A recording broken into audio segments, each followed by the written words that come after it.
ભગવાન કૃષ્ણ એટલા માટે અર્જુનની સામે એમ બોલ્યા છે કે બહુનામ જન્મના મંતે જ્ઞાનવાન મામ પ્રપદ્યતે, જ્ઞાની મળે મને દોડીને મળી જાય છે, પણ એ કયું જ્ઞાન? ભક્તિ અને વૈરાગ્યના રંગે રંગાયેલું જ્ઞાન હોવું જોઈએ. જ્ઞાનનો અર્થ છે ને કોઈ કઈ વસ્તુ વાંચી લેવી અને આપણે ઘણા લોકો બેઠા હોય એની સામે ઉલટી કરી નાખવી, જ્ઞાનનો અર્થ એ નથી. જ્ઞાન એને ન કહેવાય. જ્ઞાન સર્વદા ચરિત્રમાં ચરિતાર્થ થવું જોઈએ. જ્ઞાનનો અર્થ છે આપણે કોણ છીએ, જ્યારે એ સરનામું આપણને મળી જાય એનું નામ છે જ્ઞાન. જ્ઞાનમાન જહાં એ કહું ના. જ્ઞાનનો અર્થ હરગીઝ એવો નહીં કરવો મારા વાલા કે ચાર પાંચ શ્લોક આવડી ગયા હોય ને કથા કરતા એટલે કે પ્રવચન કરતા આવડી ગયું હોય ને પછી વ્યાસપીઠ પર બેસીને કે ગમે ત્યાં એ થોડા શ્લોકો આપણને સંભળાવી દે ને સારી શૈલીમાં આપણને કથા સંભળાવી દે એટલે એ જ્ઞાની છે એવું માનવું જરૂરી નથી કોઈ પણ વ્યક્તિ માટે. જ્ઞાન તો ચરિત્રમાં ચરિતાર્થ થવું જોઈએ. હા, જ્ઞાન માન જહાં એકવ નાઈ. ના, રામજીએ જ્ઞાનની વ્યાખ્યા કરી છે. જ્ઞાની એને કહેવાય કે જેને માનની અપેક્ષા નથી. લ્યો, હું ગયો ને મને બોલાયો, હું ગયો ને મારું સન્માન કર્યું, આ અપેક્ષા પણ નહીં. અને હું ગયો ને મને મારું અપમાન કર્યું. જ્ઞાન માન જહાં એકવ નાહી, દેખત બ્રહ્મ સમાન જગમાહી. જ્ઞાનીની બીજી વ્યાખ્યા છે કે જેને પ્રત્યેક જીવમાં, પ્રત્યેક અણુમાં, પ્રત્યેક જંતુમાં જેને ઈશ્વરનું દર્શન થાય. જ્ઞાન તો અહીંયા છે સાહેબ. હા, પોતાની જાતને ઓળખી લે માણસ. મેં કોણ હું, આપણે કોણ છીએ. જો એક શબ્દની રમત બતાવું. શબ્દની રમત છે. તમે જે વસ્તુને તમારી કહેશો ને એ તમારાથી અલગ થઈ જશે. આ નિયમ છે, ક્રમ છે. કેવી રીતે? તો કે તમારી પાસે મોબાઈલ છે, હા કાઢો, ચાલો. પ્રેક્ટિકલ ચાલુ નથી કરવાનો, ખાલી કાઢવાનો છે. હા, નહીં વળી તમે 3 રીલ જોઈ લેશો પાછા. મોબાઈલ છે ને, કાઢો. નિલેશભાઈ તમારો મોબાઈલ બતાવો. એકલો બેસ આવે. કોણ છે?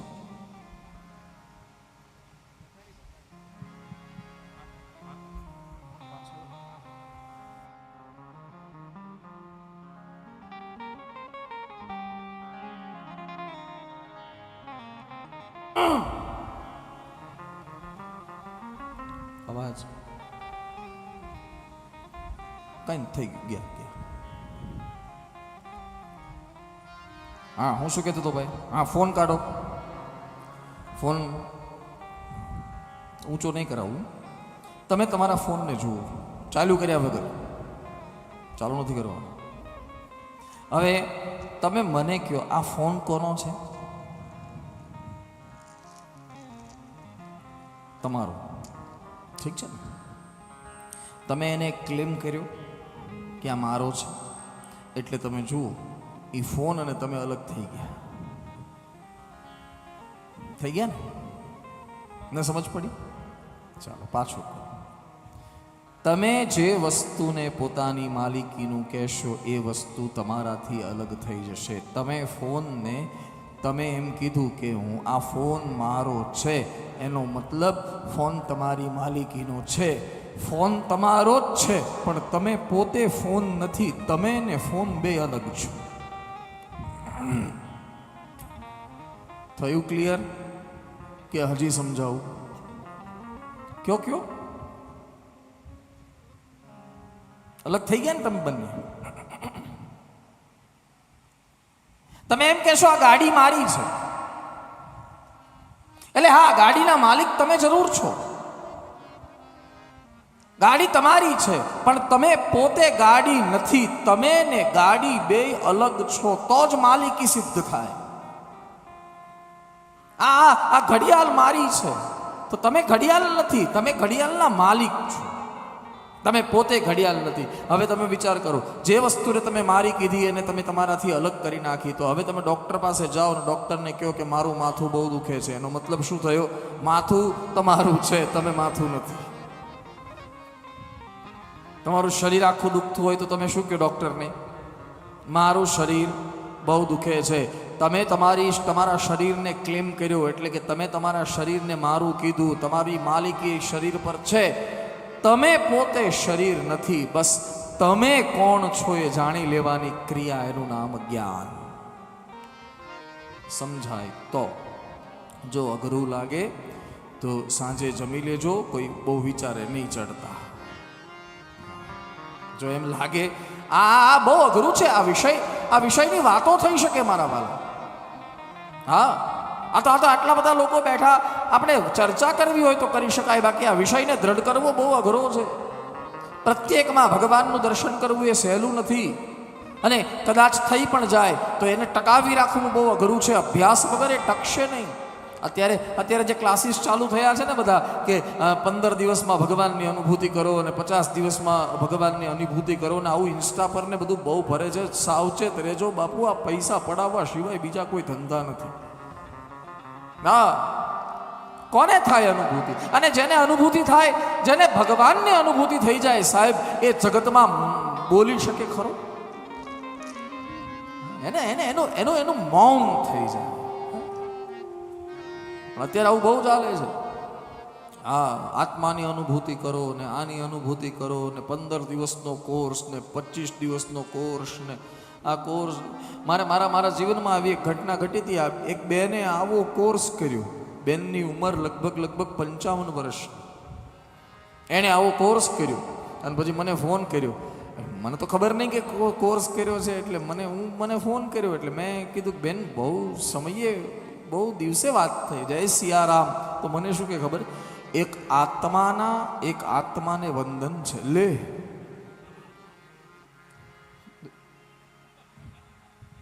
મેં કીધું કોણ?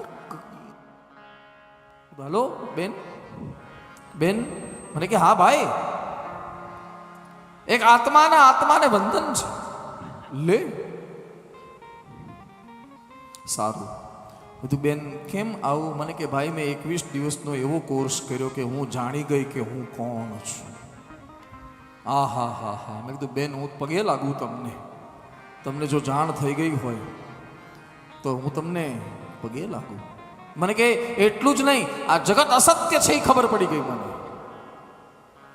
કોઈ મારું નથી, બધા આત્મા છે. જે મારામાં આત્મા વસે છે એમ તમારામાં આત્મા વસે છે. બધું આત્મા છે, બધું પરમાત્મા છે. 15 મિનિટ સાંભળ્યું મેં. હા, જી બેન. હા, બરોબર છે. મારે તો બરોબર જ કહેવું પડે. હા બેન, બરોબર છે, આપની વાત સાચી છે. હાજી, બિલકુલ બનેલી ઘટના છે. કદાચ એ સાંભળતા પણ હશે. હા,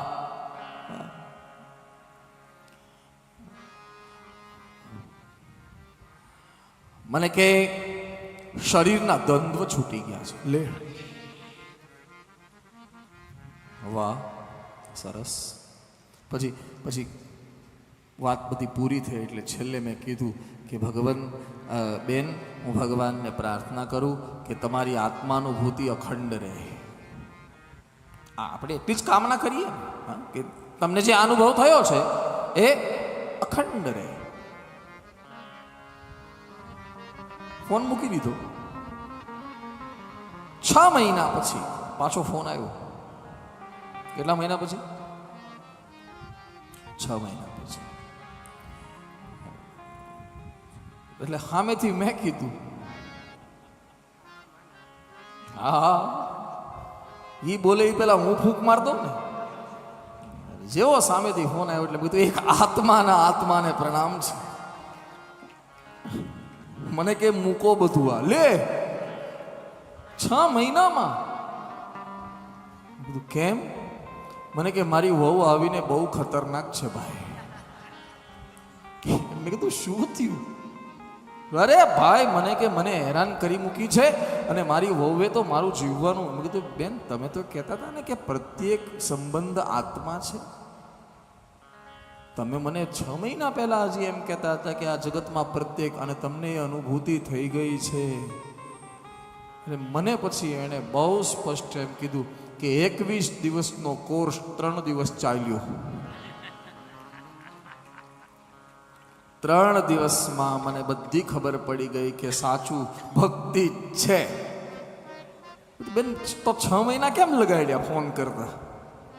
આ 3 દિવસમાં જો ખબર પડી ગઈ તો 6 મહિના કેમ લગાડ્યા? પછી મને કે મને સંકોચ થતો તો તમારી યારે વાત કરવા. ભાઈ આ બધી વાતો થાય, હા વાતો થાય. જો અવસ્થાની વાતો થાય, આત્માનુભૂતિની વાતો બધી થાય, પણ આપણાથી આ કોઈ સિદ્ધ થઈ શકે એમ નથી. ઘણા લોકો ધ્યાનમાં બેસી જાય. લો ધ્યાન બહુ સારી વસ્તુ છે. કોઈ સુદ્રઢ ગુરુના આશ્રયમાં, કોઈ સદગુરુના આશ્રયમાં ધ્યાન કરવામાં આવે તો ધ્યાન બહુ સુંદર વસ્તુ છે, પણ એ બધા માટે નથી મારા વાલા. એ ધ્યાન છે ને એને પચાવવું પડે, પકાવવું પડે, એની સાથે એનો તંતુ જોડાયેલો રાખવો પડે, ત્યારે ધ્યાન સિદ્ધ થાય. એમને થોડો ધ્યાન થઈ જાય છે. તમે એમ કહો કે આંખ બંધ કરો ને ધ્યાન લાગી જાય, એમ થોડું થાય. એની માટે એનો અભ્યાસ છે, એની પ્રેક્ટિસ છે. કરતા જ્યારે માણસ પોતાના હૃદય સુધી પહોંચી જાય, હા એ ધ્યાન સિદ્ધ થાય. બાકી અત્યારે તમે આમ ધ્યાનમાં બેસો, તમે આંખ બંધ કરો તો કઈ કૃષ્ણ દેખાય છે? હા એટલે મારા પિતાજી અત્યારે બહુ સુંદર કે ધ્યાન લાગે નહીં ને તો બહુ કઈ ચિંતા નહીં કરવી. આ કળીકાળ છે, ધ્યાન ન લાગે ને તો ચિંતા નહીં, ધ્યાન રાખો ને તોય બહુ છે. આપણે ક્યાં જવું જોઈએ, શું બોલવું જોઈએ, શું ખાવું જોઈએ, આટલું ધ્યાન રાખો ને મારા વાલા, બહુ છે. એનો અર્થ એમ નથી કરતો, હું કોઈ નિંદાના સ્વરૂપમાં નથી કહેતો. જેને ધ્યાન લાગે છે એની માટે ધ્યાન ઉત્તમ છે.